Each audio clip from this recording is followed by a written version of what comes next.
The neon lights of the bustling spaceport flickered as I adjusted the straps on my backpack.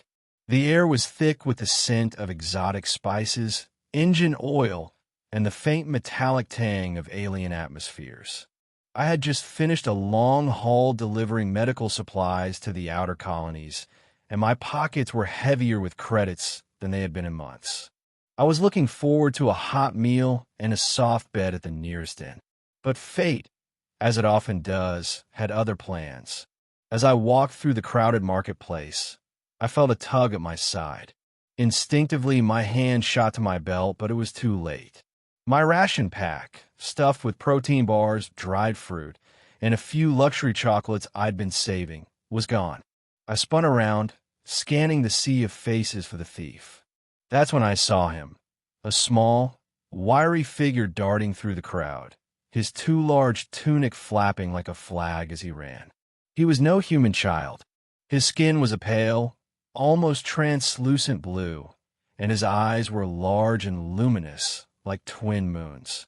His ears were pointed, and his fingers were long and delicate, clutching my stolen ration pack like a lifeline. An alien child, no older than 8 or 9 by human standards, and he was starving. I could see it in the way his ribs pressed against his thin tunic in the hollows of his cheeks. I hesitated for only a moment before giving chase. He was fast, but I had the advantage of longer legs and a lifetime of navigating crowded spaces.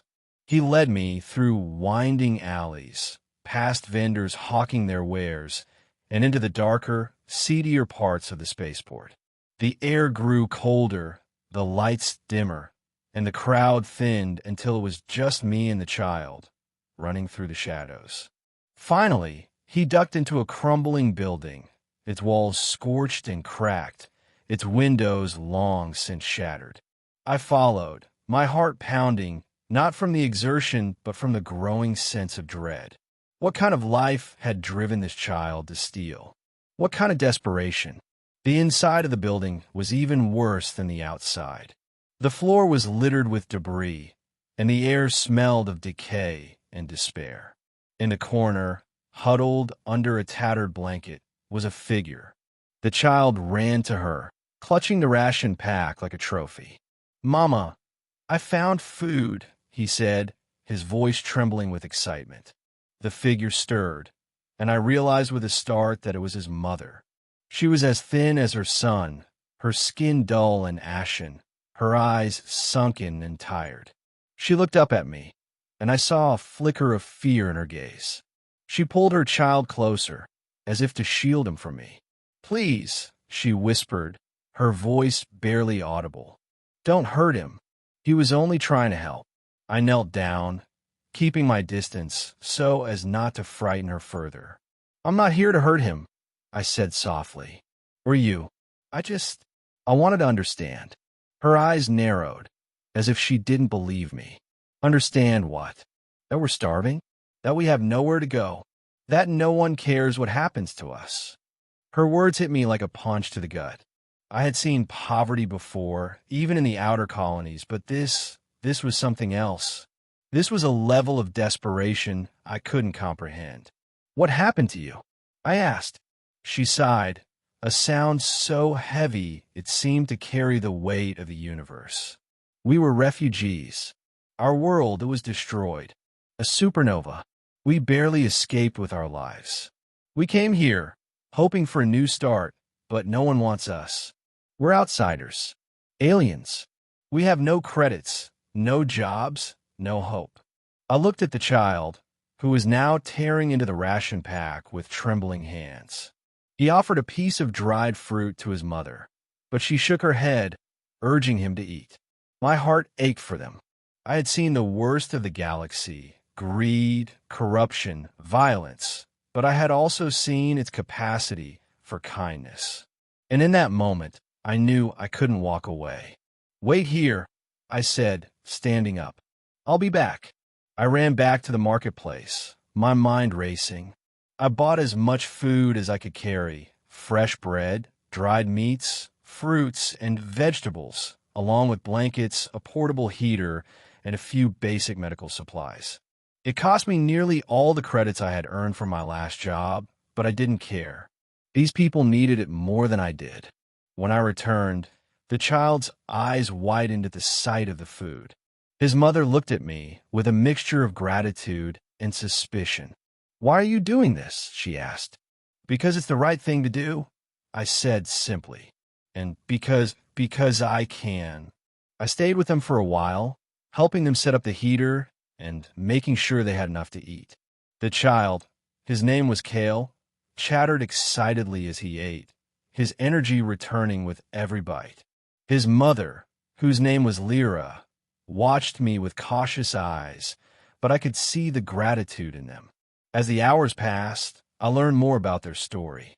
They had been traveling for months, hopping from one planet to another, always turned away, always rejected.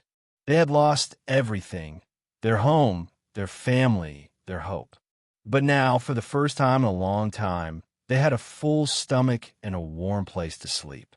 Before I left, I gave Lyra the rest of my credits. "It's not much," I said, "but it's enough to get you started. Find a place to stay. Get Kale into school. There are people here who can help you, if you know where to look."